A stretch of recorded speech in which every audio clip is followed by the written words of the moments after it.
안녕하세요. 승리한 사가족 여러분. 오늘은 히브리서 2장 1절로 4절 말씀입니다. 히브리서의 네 번째 강좌로 첫 번째 겉면, 큰 구원에 굳게 붙어 있으라는 제목의 말씀입니다.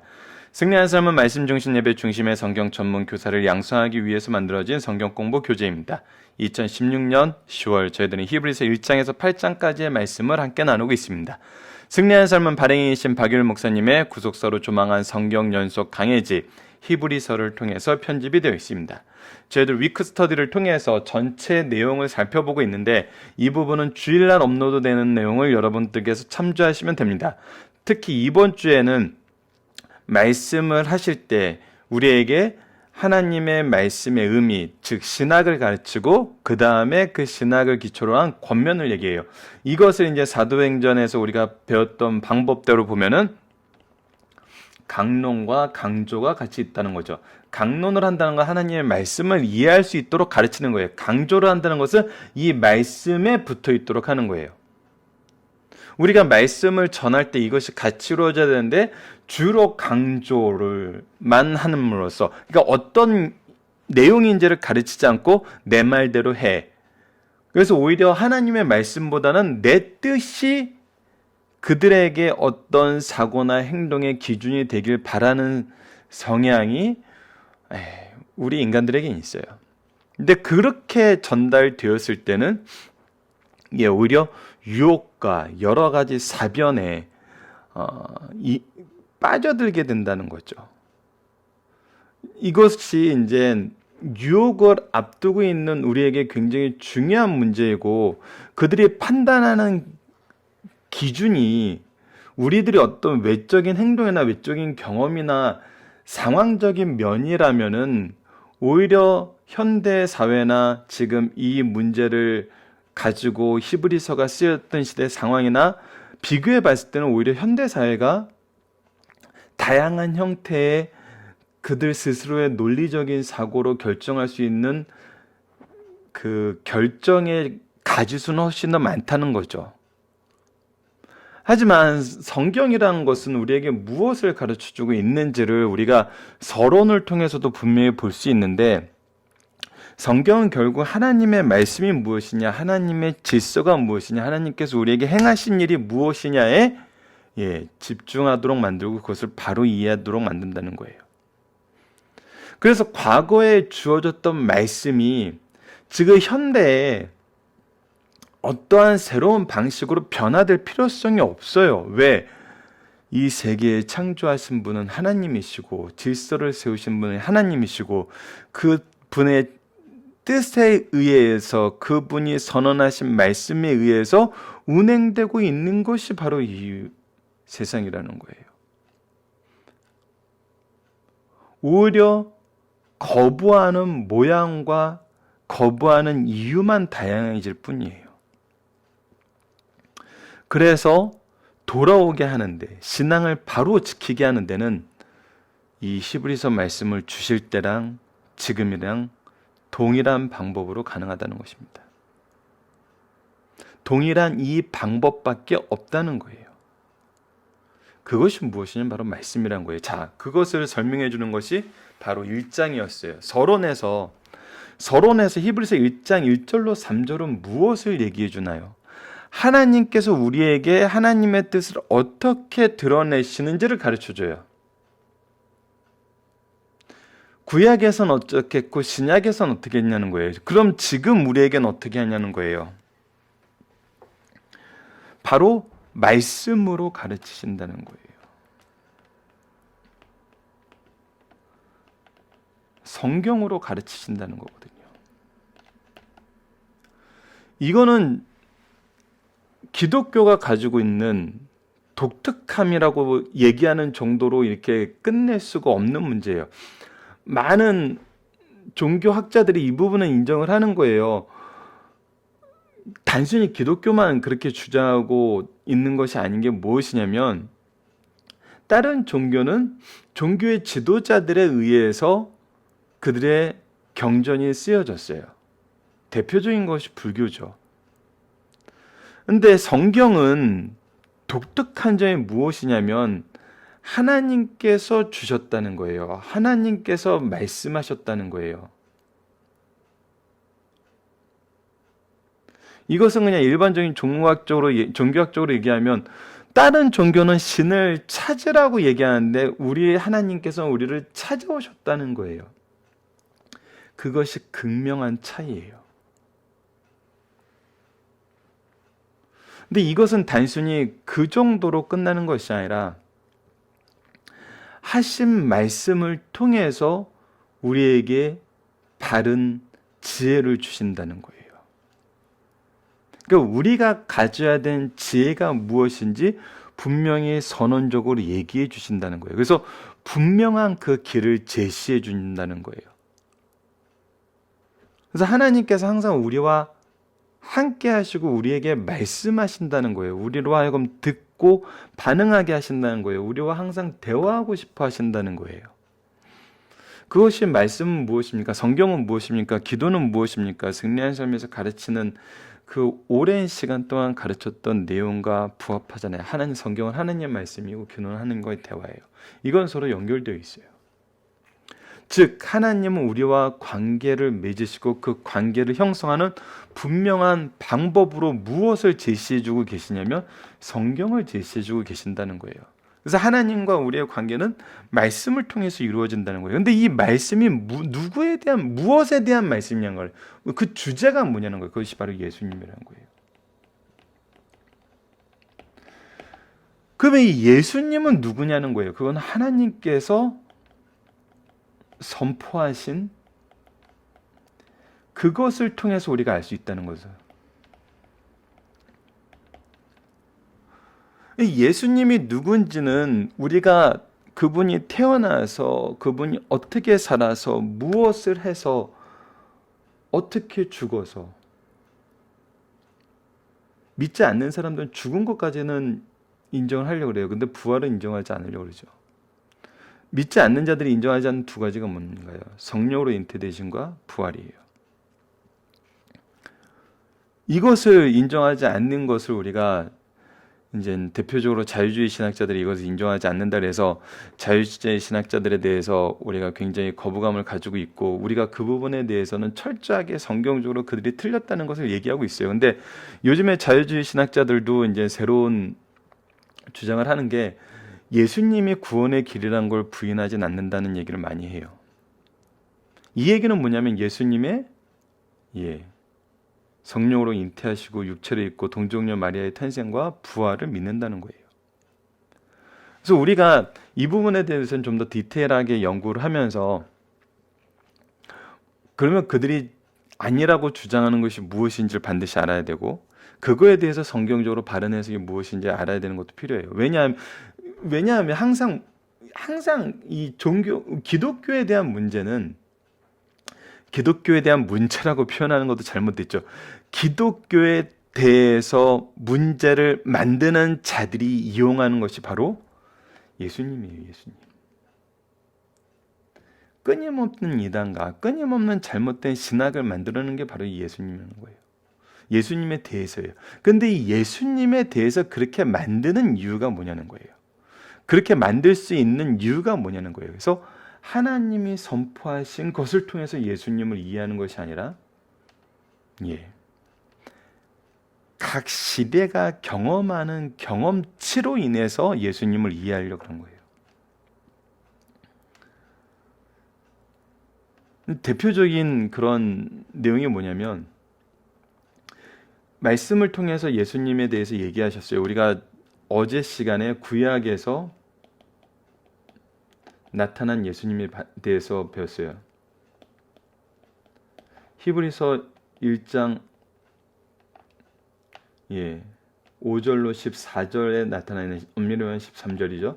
이 나타나는 7개의 구약 인용을 통해서 우리가 구약에 드러난 예수님에 대해서 그리고 그분의 신분에 대해서 그분이 하실 일에 대해서 그분의 영광을 우리가 살펴볼 수 있었어요. 이거에 대해서 이제 반론을 제기하는 것이 그거예요. 이 구약 시대에 경험했을 예수님과 예수님 시대에 경험하는 예수님과 우리 시대에 경험하는 예수님이 다르다는 거예요. 다르게 해석될 수 있다는 거예요. 과연 그럴까 하는 거예요. 과연 그럴까? 과연 그럴까 하는 판단의 기준도 무엇을 통해서 봐야 되냐면 바로 이 하나님께서 뭐라고 말씀하셨냐를 통해서 우리가 봐야 된다는 거예요. 지금 히브리서는 계속 그거를 얘기해 주고 있어요. 지금 우리가 1장을 통해서 확인했던 것은 뭐냐면 하나님이 그렇게 정하셨다. 그렇게 이루셨다. 그 이루신 것을 우리가 경험하고 있다. 그것을 얘기하고 있거든요. 그 말씀을 근거로, 그러니까 하나님은 우리에게 말씀을 통해서 우리에게 그 뜻을 알리신다. 하나님께서 말씀을 통해서 우리에게 가르쳐주고 있는 것은 바로 예수님이다. 그 예수님이 어떤 분인가를 또 말씀을 통해서 선포하심으로 우리에게 가르쳐준다. 그거의 큰 내용이 뭐였냐면 바로 천사와 예수님, 세상과 예수님, 하나님과 예수님과의 관계에 대해서 하나님께서는 우리에게 선포하셨다, 선언하셨다는 거예요. 그리고 그대로 이루셨다는 거예요. 그러면 그 관계 안에서 우리가 이 큰 구원에 굳게 붙어 있어야 되는 이유에 대해서 이 앞의 내용을 토대로 우리에게 강조를 해요. 자, 이 부분이에요. 강론이 있은 다음에 강조가 들어가요. 강조라는 것은 이 말씀에 굳게 서 있는지를 확인하면서 그렇게 할 수 있도록 끊임없이 권면하는 거예요. 이거는 우리가 사도행전에서 말씀에 대해서 사도 바울이 말씀을 전하는 그 방법에 대해서 이미 살펴봤어요. 자, 그리고 나서 이제 이어지는 것이 천사보다 뛰어난 하나님의 아들의 인격에 대해서 다시 한번 얘기를 하고 그 인격에 대한 주된 내용이 무엇인지를 우리에게 보여주고 있어요. 이거는 하나님이 우리를 얼마나 사랑하신지를 나타내는 굉장히 논리적인 방법이면서 그 안에 예수님에 대해서 분명하게 배울 수 있는 정말 놀라운 하나님의 말씀입니다. 자, 그러면 오늘 말씀을 통해서 우리는 예수님은 누구시고 예수님에 대한 우리의 신앙 고백은 어때야 되는지를 다시 한번 살펴보는 시간을 갖도록 하겠습니다. 자, 첫 번째 권면입니다. 큰 구원에 굳게 붙어 있으라는 거예요. 그러므로 우리는 들은 것에 더욱 유념함으로 하나님은 항상 우리에게 말씀하세요. 그것에 유념해야 돼요. 우리가 다른 것에 집중을 하면은 다양한 해석이 나올 수 있다니까요. 이 말씀이 없이 해석만 가르쳐서는 안 되는 이유가 그거예요. 승리하는 삶이 그리고 연속 강의 설교가 그리고 구조로 우리가 성경을 보는 가장 큰 장점은 뭐냐면 우리에게 말씀을 그대로 보여준다는 거예요. 말씀을 집중적으로 보여준다는 거예요.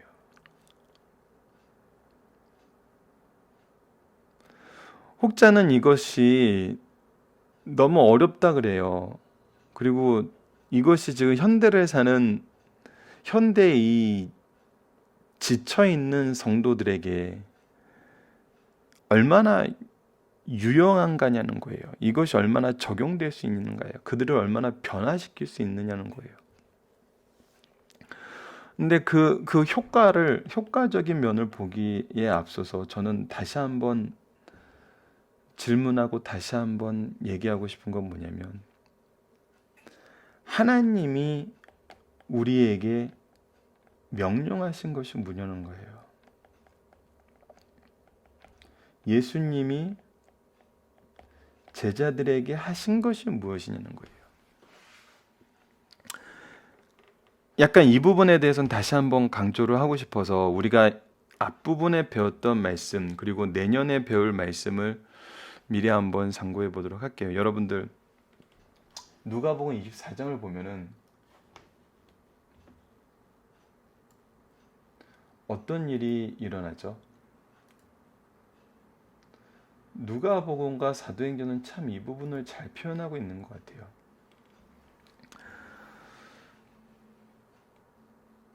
누가복음 24장을 보면은 예수님께서 부활하신 몸으로 제자들 앞에 나타나요. 부활을 경험한 거예요. 제자들이 부활을 본 거예요. 이적과 기사가 그들 앞에 실현이 됐어요. 기적이 일어난 거거든요. 근데 그들에게 예수님이 하신 말씀이 뭐냐? 그들이 그것을 경험하고 어떤 상태에 있었냐는 거예요.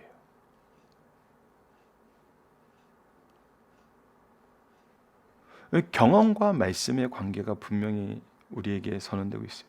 아무것도 깨닫지 못했어요. 아무것도 할 수 없었어요. 오히려 두려움만 컸어요. 그것이 무엇을 의미하는지는 몰랐어요. 왜? 그들이 들은 것에 대해서 유념함이 없었기 때문에. 그래서 예수님께서 뭐라고 얘기합니까? 누가복음 적어드릴게요. 누가복음 24장 44절로 45절입니다. 굉장히 중요한 말씀이에요. 또 이르시되 내가 너희와 함께 있을 때 너희에게 말한 바 곧 모세의 율법과 선지자의 글과 시편에 나를 가리켜 기록한 모든 것이 이루어지리라 한 말이 이것이니라 하시고, 무슨 얘기냐면 곧 모세의 율법과 선지자들과 시편은 구약을 말해요. 예수님께서 제자들에게 무엇을 하셨냐면 성경의 말씀을 가르치셨다는 거예요. 성경 말씀을 가르치셨다는 거예요. 그리고 성경 말씀을 통해서 성경 말씀이 무엇을 얘기함을 가르쳐 줬냐면 바로 예수 그리스도의 죽으심과 부활을 가르쳐 줬다는 거예요. 그래서 45절을 이어서 보면 이에 그들의 마음을 열어 성경을 깨닫게 하시고 하면서 성경을 깨닫게 하시는 일이 예수님께서 부활 후에 제자들에게 나타나서 하셨던 일이에요. 자, 여러분들, 이거는 어떤 사건으로 이루어지나요?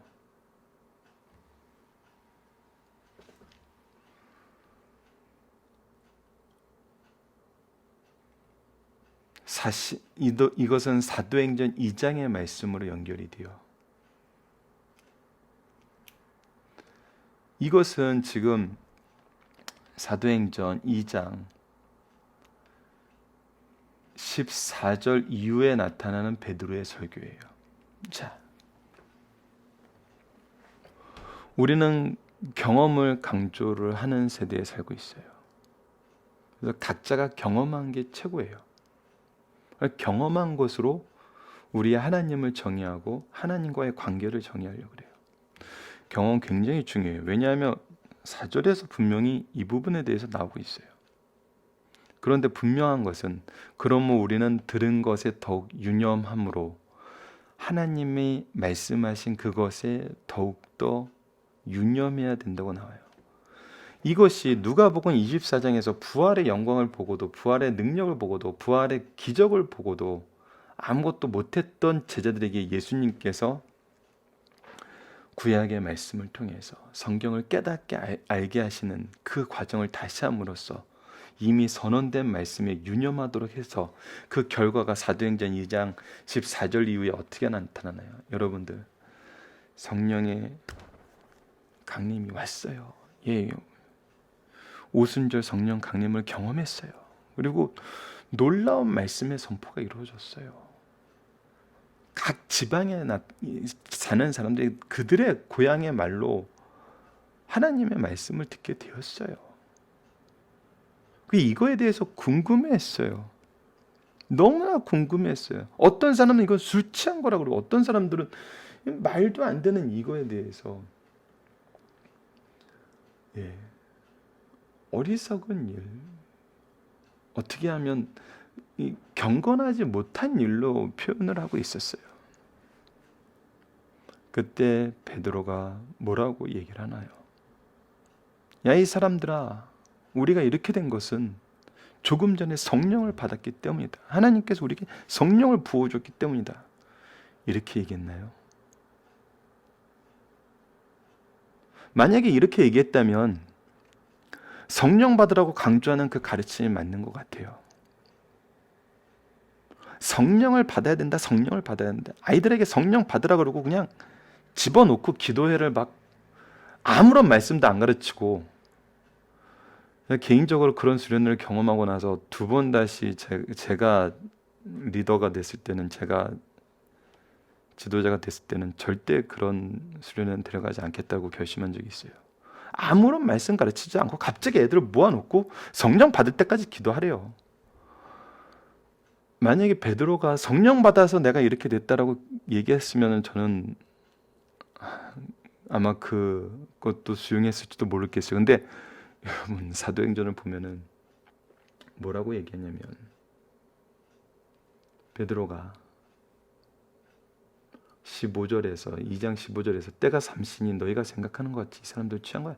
오전 삼신은 지금 9시 정도 돼요. 우리가 이때 취하는 사람이 어딨니? 하나님께 기도하는 시간이 바로 지난 아침에 기도하는 시간인데, 기도하고 나서 바로 술 취하는 그런 습관을 가진 사람이 없다는 거예요. 그러면서 16절에 얘기합니다. 이는 곧 선지자 요엘을 통하여 말씀하는 것이 일렀을 때 뭐냐는 거예요. 여러분, 이거는 말씀의 성취입니다라고 얘기하는 거예요. 말씀이 이루어졌습니다. 무슨 말씀이? 선지자 요엘을 통해서 하나님께서 하신 말씀이 이루어졌습니다라고 얘기하는 거예요. 그 말씀이 이루어진 게 뭐냐는 거예요. 말세에 내가 내 영을 모든 육체에게 부어주니 너희 자녀들은 예언할 것이요 너희 젊은이들은 환상을 보고 너희 늙은이는 꿈을 꾸리라. 그때 내가 내 영을 내 남종과 여종에 부어주니 그들이 예언할 것이요 또 내가 위로 하늘의 기사와 아래로 땅의 징조를 베풀니 곧 피와 불과 연기로 돼 주의 크고 영화로운 날이 이르기 전에 해가 변하여 어두워지고 달이 변하여 피가 되리니 누구든지 주의 이름을 부르는 자는 구원을 받으리라 하셨느니라. 이스라엘 사람들아, 이 말을 들으라. 너희도 아는 바와 같이 하나님께서 나사렛 예수로 큰 권능과 기사와 표적을 너희 가운데 베푸사 너희 앞에서 그를 증언하셨느니라. 그가 하나님께서 정하신 뜻과 미래하신 대로 내준 바 되었거늘 너희가 법 없는 자의 손을 빌려 박아 죽였으나 하나님께서 그를 사망의 고통에서 풀어 살리셨으니 이는 그가 사망에 매여 있을 수 없음이니라. 그리고 나서 다윗의 예언을 얘기하면서 다윗의 예언이 어떻게 성취되었음을 얘기해요.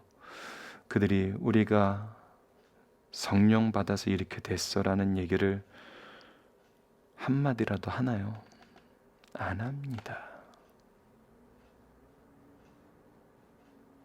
무엇이 중요한지를 아는 거예요. 하나님의 말씀이 이루어졌다는 것을 전하는 것이 더욱더 중요한 거예요. 우리의 경험을 얘기하는 자리가 아니에요. 이 자리는. 왜? 하나님의 언약이 성취되는 자리거든요. 성령의 오순절 성령 강림을 경험하지 않은 자들에게 성령 강림을 얘기하는 것은 우리를 자랑하는 것이 돼요. 그들에게는 오순절 성령 강림을 통해서 하나님께서 이루고자 하시는 말씀의 성취를 전하는 것이 바로 하나님께 쓰임받는 자들의 모습이라는 거거든요. 좀 서론적인 설명이 길었는데, 우리가 이것을 구분하지 못하면은 하나님의 통치를 선언하는 게 아니라 나의 통치를 선언하게 되는 경우가 너무 많아요. 하나님의 일을 하는 것이 아니라 나의 일을 자랑하는 것으로 잘못되는 경우가 너무 많아요. 이것을 구분해서 바르게 하는 것이 거짓 선생과 참 선생, 사꾼 목자와 참 목자의 가장 큰 차이거든요. 요한복음을 통해서 우리가 뭘 배웠나요? 예수님은 하나님의 일만 하러 오셨어요. 그래서 그것을 증거하는 내용들만 요한복음이 가득 채워져 있잖아요. 마지막에서는 여기에 기록되지 않은 많은 이적이 있다고 얘기하면서 이것이 무엇을 증명하냐면 하나님의 일을 하신 예수님, 하나님의 우리에게 주신 구원사를 가르친다는 것을 얘기하고 있잖아요. 그래서 우리는 그것에 더욱 유념해야 돼요. 우리가 흘러 떠내려고 하지 않도록 하면 마땅하다. 들은 것에 이미 선언된 성경에 집중하는 것만이 우리가 흘러 떠내지 않는 유일한 길이에요. 그래서 우리가 교회와 가정에서 말씀을 전해야 돼요. 말씀의 교제가 없는 교회, 말씀의 교제가 없는 가정이 어떻게 흘러 떠내려고 하지 않겠어요? 자, 이런 선언적인 부분이 1절이에요.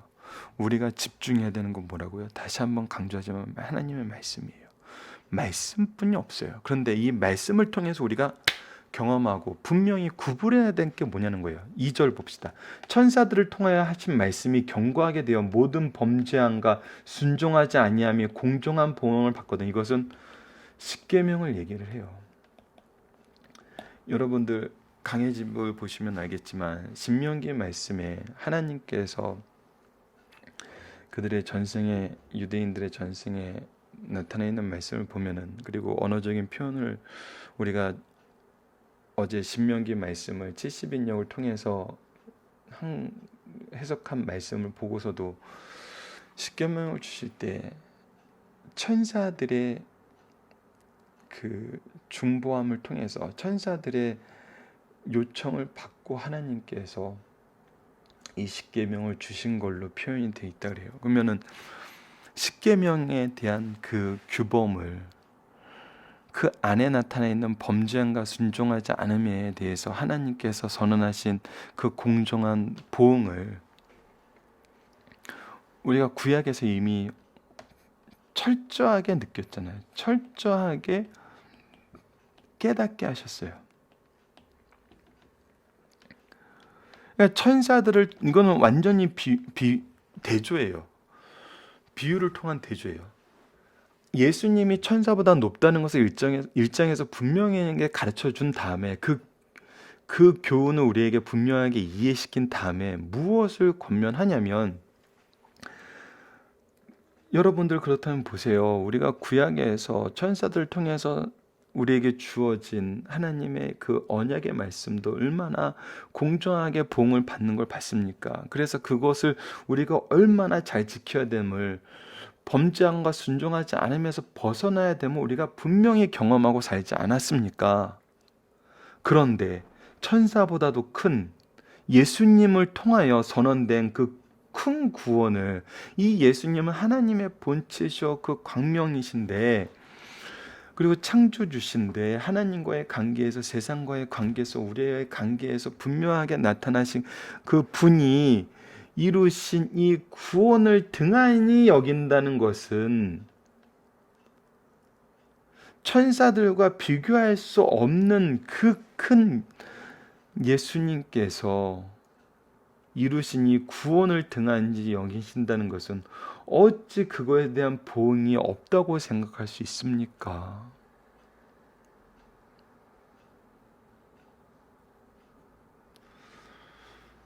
여러분들, 이것은 굉장히 우리에게 주시는 말씀의 의미가 큽니다. 이 구원은 처음에 주로 말씀하신 바요 들은 자들이 우리에게 확증한 바니, 그리고 이것이 확신함을 우리에게 얼마나 강하게 하나님께서 강조하셨냐면, 첫 번째는 예수님께서 직접 말씀하셨어요.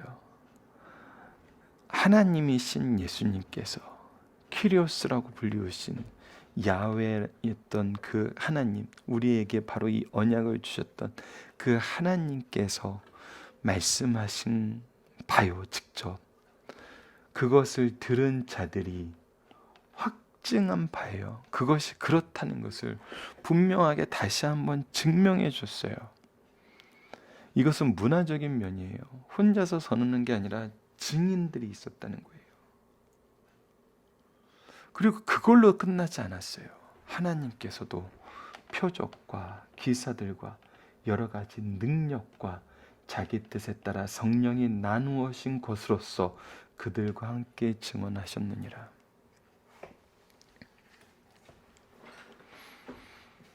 하나님께서 이것을 증언하신 표적과 기사들과 능력을 보여줬다는 거예요. 그리고 각각 받은 달란트로서, 각각 받은 경험으로서 각각 그것을 확실하게 증언하게 하셨다는 거예요. 자, 여러분, 다시 한번 여기에 대해서 주의해야 돼서 다시 한번 돌아가 보도록 하겠습니다. 우리에게 주신 이 모든 것은 무엇을 증언하냐는 거예요. 무엇? 바로 이 큰 구원을 증언하기 위한 것이라는 거예요. 하나님께서 이 큰 구원을 증언하시기 위해서 우리에게 갖가지 것들을 주셨다는 거예요. 근데 본말이 전도되고 있다는 이 부분이 우리가 가장 주의해야 되는 거예요. 우리 리더에게 어떤 특별한 능력을 주셨어요. 저는 다니엘서를 통해서도 계속 이 승리하는 상 강좌를 통해서 고백하는 거지만, 말씀의 능력을 주시고 말씀을 나눌 수 있는 능력을 주셨어요. 근데 이 능력이 예수 그리스도를 통한 이 큰 구원을 등한시에 여기는 걸로 쓰이면은 이것이 무슨 유익인가요? 교회에서도 예수 그리스도를 통한 이 구원을 얘기하는 것은 올드 스타일이래요. 구시대래요. 누가 요즘에 이런 말을 듣냐요. 그래서 자기가 받은 여러 가지 달란트로, 여러 가지 교회가 가진 여러 가지 축복들로 이 구원이 아닌 다른 것을 정하는데, 다른 효과를 얻는데 미친 듯이 매진을 하는 경우가 있어요. 이것은 뭔가 등한시 여기는 거예요. 그러니까 우리가 등한시 여기는 것을 적극적으로 나는 그거 안 믿어 이걸로만 생각하시면 안 돼요. 박유일 목사님이 항상 강조하신 부분이 두 가지예요. 죄를 범하는데, 잘못하는데 항상 두 가지로 나타난다는 거예요. 적극적인 거부와 소극적인 태만이라고도 할 수 있고, 소극적인 거부라고도 할 수 있어요. 이 두 가지가 다 있어요. 그러니까 적극적으로 난 구원을 안 믿어 이런 얘기는 절대 안 해요. 근데 이것을 등한시 여겨요. 소극적인 거부고 태만인 거예요. 이것을 그냥 맨 뒤로 밀어놔요. 근데 예수님은 이 땅에 오셔서 무엇을 하셨냐는 거예요. 바로 이것을 전하는데 모든 것을 다 양보하시고 모든 하나님의 능력을 이것을 가르치는 데 보여주셨어요.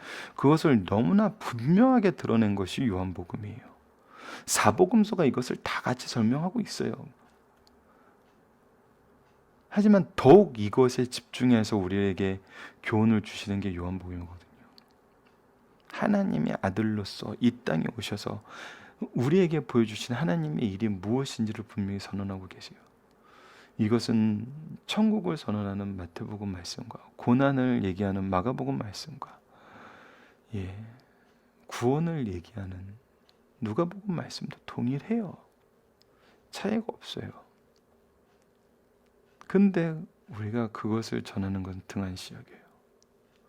우리의 믿음의 선조들은 이것을 확증하는 데 모든 것을 걸었어요. 사도 바울과 베드로의 모습을 보세요. 사도행전에서 우리가 이미 상고했어요.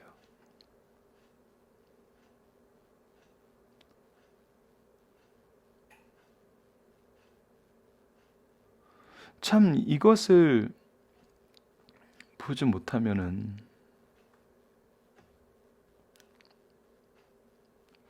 저는 때로는 걱정하는 소리를 듣기도 해요. 제가 좀 제자들한테 돈을 많이 쓰는 편이에요.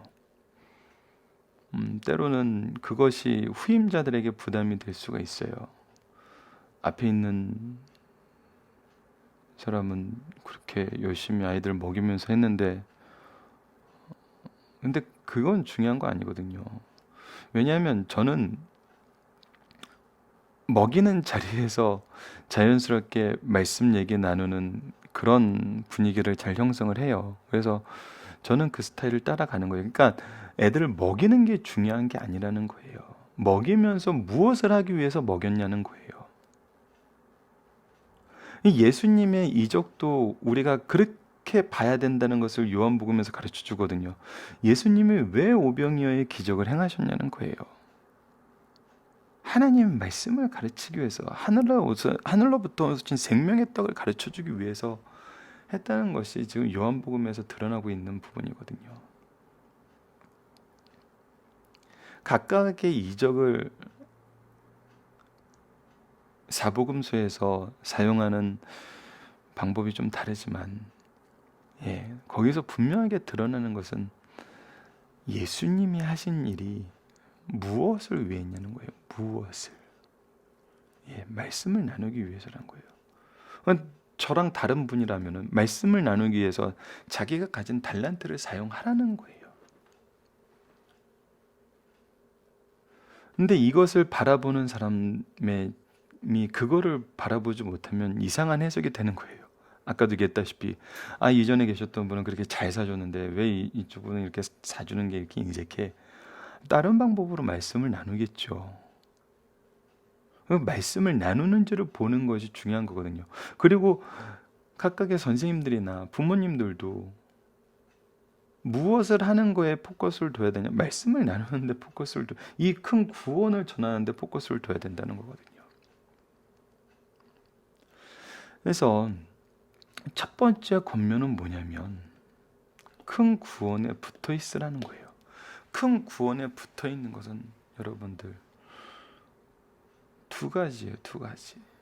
들은 말씀에 우리가 유념해야 되는 거고, 들은 말씀을 전하는데 등한시 여기지 않는 거예요. 이것이 선생된 우리들이 유념해야 될 부분이고, 제자들에게는 뭐예요? 이 들은 말씀을 더욱더 듣는데 노력하는 것이고, 이 들은 말씀대로 행하는 거거든요. 그렇게 할 수 있는 것을 이미 하나님께서 우리에게 확증시켜 주셨다는 거예요. 자, 오늘도 이 사이드적인 말씀 때문에 내용이 너무 방만했는데, 여러분들 본문 묵상을 통해서 본문을 통해서 얻어야 되는 부분에 다시 한번 집중해 보도록 하겠습니다. 은혜 가운데 있는 우리가 집중해야 될 것은 무엇입니까? 이미 들은 말씀이에요. 성경 말씀에 집중해야 돼요. 말씀의 기능은 무엇인가요? 천사들에게 하신 말씀이 경고하게 되어 모든 범죄함과 순종하지 아니함과 공정한 보응을 받게 했거든. 말씀의 기능은 하나님의 말씀이 무엇인지를 분명하게, 하나님의 질서가 무엇인지, 하나님의 뜻이 무엇인지 분명히 알게 한다는 거예요. 그런 기능에서는 천사들을 통해서 하신 말씀과 예수님을 통해서 하신 말씀에서는 동일해요. 그런데 이 말씀이 우리에게 비교해주고 있는 부분도 우리가 이제 볼 수 있어야 된다는 거예요. 뭐예요? 천사들을 통해서 선언된 말씀도 이렇게 하나님께서 철저하게 보응을 받게 하셨거든. 예수님을 통해서 선포된 이 말씀을 등한시할 때 왜 보응이 없겠냐는 거예요. 그래서 우리로 하여금 이 큰 구원을 어떻게 하는데, 예수님의 말씀으로 전하고 사도들이 확증한 걸로 전하고 이것을 우리에게 이루게 하시는 하나님의 능력으로 다시 한번 전해야 된다는 거예요. 이 세 가지가 항상 같이 되어야 돼요. 결국은 우리가 말씀을 떠나서는 살 수 없는 존재이고, 말씀을 가르치지 않고는 우리가 아무것도 안 된다는 것을 얘기해 주고 있어요. 권면의 내용 또한 무엇이에요? 결국 말씀에 집중하라는 거예요. 말씀을 떠나서는 우리에게 아무것도 이루어지지 않습니다. 히브리서는 기독교 교리의 우월성과 절대성을 증명하는 변증서입니다. 1장에서는 그리스도의 우월성을 논증하면서 계시의 완성자이며 그 계시 자체이신 그리스도를 소개한 후 천사보다 우월하신 그리스도를 소개하고 있어요. 2장에서는 큰 구원을 이루신 그리스도를 구체적으로 소개하고 있어요. 소개한 말씀을 받을 수 있도록 성도에게 경고와 권면의 말씀을 주고 있어요. 즉 이 얘기는 무슨 얘기냐면, 이 권면의 말씀이 이전 말씀으로 해서 인내서 증명이 되고 앞으로 주실 말씀의 기초가 된다는 거예요. 이 권면의 역할이 굉장히 놀라움을 볼 수 있어요. 단순히 어떤 행동을 이끌어내는 것이 아니라 우리를 더 깊은 말씀의 이해로 끌어들이는데 중요한 역할을 하고 있어요. 그래서 우리가 말씀을 등한시하지 않고 이 말씀이 어떻게 이루어지면 우리가 확인하는 과정이 중요해요. 자, 이는 성도들이 영적 침체와 배교를 염려하고 말씀을 등한시 여기고 교회 지도자의 교훈을 불수종하는 자들에게 경고와 권면을 주는 동시에 진리를 사수하려는 비상한 자세로 말씀을 듣게 하려 합니다. 이어서 경고를 뒷받침하기 위하여 그리스도의 본성과 사역을 증거하고 있으며 복음을 무시하고 슬그머니 신앙의 대열에서 빠져나가는 독자들이 잘못된 태도에 세게를 박는 역할을 하고 있다는 것입니다. 계시를 완성하신 그리스도입니다. 계시를 완성하신 그리스도를 말하고 있어요. 히브리서 1장 1절에서 3절은 계시를 완성하신 그리스도께서 말씀하신 내용의 주의를 기울여 복음에서 이탈하지 말 것을 경고하고 있는 것이 바로 오늘 말씀이에요. 그 이유는 영혼이 그리스도에게 인도되었다 하여도 강력한 세력이 그 영혼을 그리스도의 품에서 빼앗으려 하기 때문이에요. 그렇게 이미 받은 구원의 도리를 굳게 붙잡고 있으라고 말씀을 통하여 강력하게 가르쳐주고 있습니다. 구원을 거부하면 심판이 있다는 것입니다. 세상 사는 동안에 세상법을 위반하면 그에 상응하는 형벌이 있어요. 세상에서도 모세법을 위반하면 반드시 거기에 상응한 하나님의 형벌이 있었습니다. 구원의 법은 모든 법보다 상위법이에요. 그리스도의 희생의 대가로 선포된 법입니다. 그의 희생의 대가로 초대된 구원을 거부하면 심판은 너무나 당연해요. 천사와 비교할 수 없고 하나님의 역사의 내용의 핵심이 바로 이 부분이거든요. 이 부분에 대하여는 그 누구도 피할 수 없다는 것을 히브리서는 우리에게 가르쳐주고 있어요. 오늘 본문 말씀 우리에게 얘기하고 있어요. 우리에게 주신 복음은 삼중 보장하여 확실성을 증명하고 있어요. 이는 주께서 말씀하신 바요, 목적자인 사도들이 증언한 바요, 성령께서 표적과 기사로 확증한 바라는 거예요. 이처럼 충분히 입증된 계시는 더욱 엄밀한 실천을 요구한다는 거예요. 더욱 엄밀한 실천을 요구합니다. 이렇게 확증된 계시는 하나님의 불변의 통치 원리임을 입증한다는 거예요. 그러므로 더 큰 책임을 요구하며 이 책임을 등한시할 때 무서운 심판은 필연적이라는 사실을 다시 한번 강조해주고 있습니다. 살펴보기 정답은 여러분 카페를 통해서 밴드에도 올려져 있으니까 밴드를 통해서 확인해 주시고요. 적용하기입니다. 이 시대에 우리는 어떤 증거를 통해 복음을 확실히 믿고 있습니까? 여러분 어떤 증거를 믿고 계시는가요?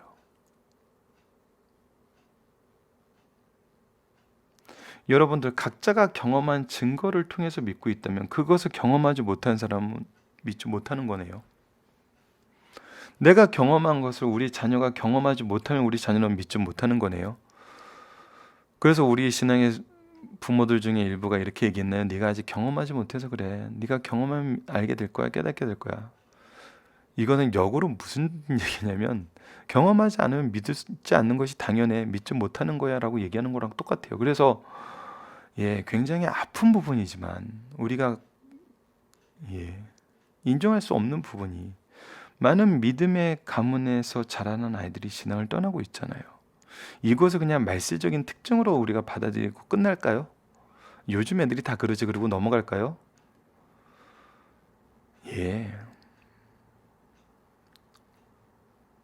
이거는 우리가 회개해야 될 부분입니다. 우리가 가슴을 치며 애통해야 될 부분이죠. 뭔가요? 우리가 말씀을 근거로, 말씀을 증거로 그들에게 이 내용을 가르쳤냐는 거예요.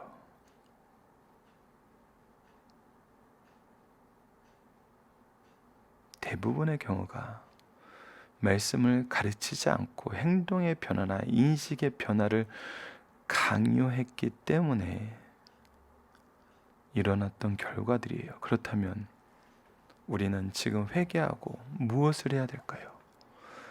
다시 한번 주신 말씀을 구원의 증거로 삼아 전해야 돼요. 전해야 돼요.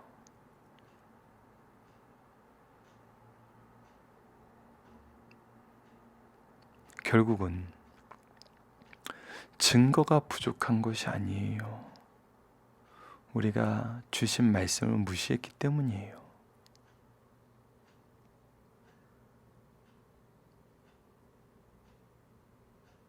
자식과 말씀의 교제가 끊어진 부모들, 제자와 말씀의 교제가 끊어진 선생님들, 우리 함께 기도할 때입니다. 기도할 때예요.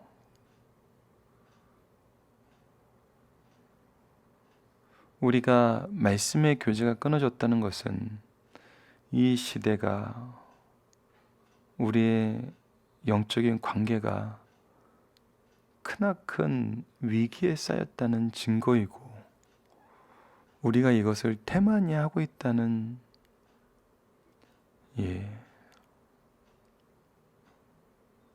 죄에 대한 지적이죠.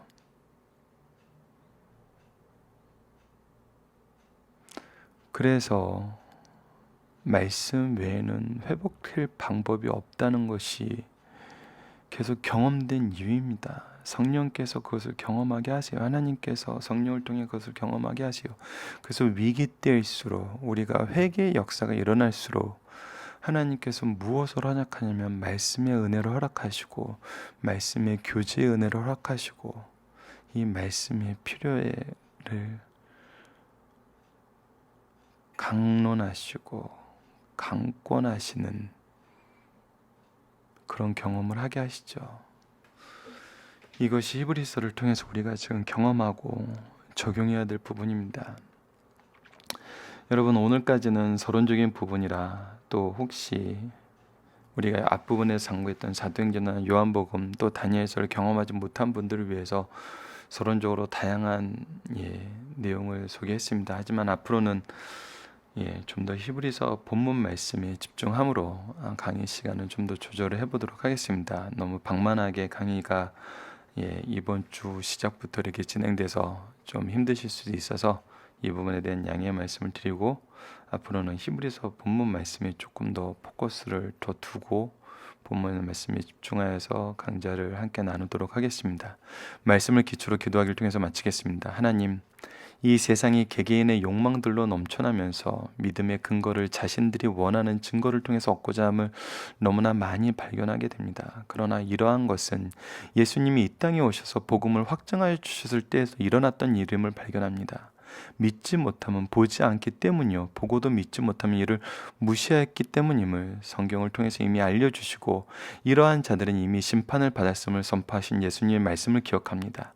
이 시대에 우리가 믿음을 잃어가는 이유가 죄의 결과임을 알고 근신하여 깨어있게 하여 주시고, 우리의 자녀들과 제자들이 말씀의 빛을 계승할 수 있는 귀한 복음의 통로로 우리를 사용하여 주소서. 예수님 이름으로 기도드립니다. 아멘.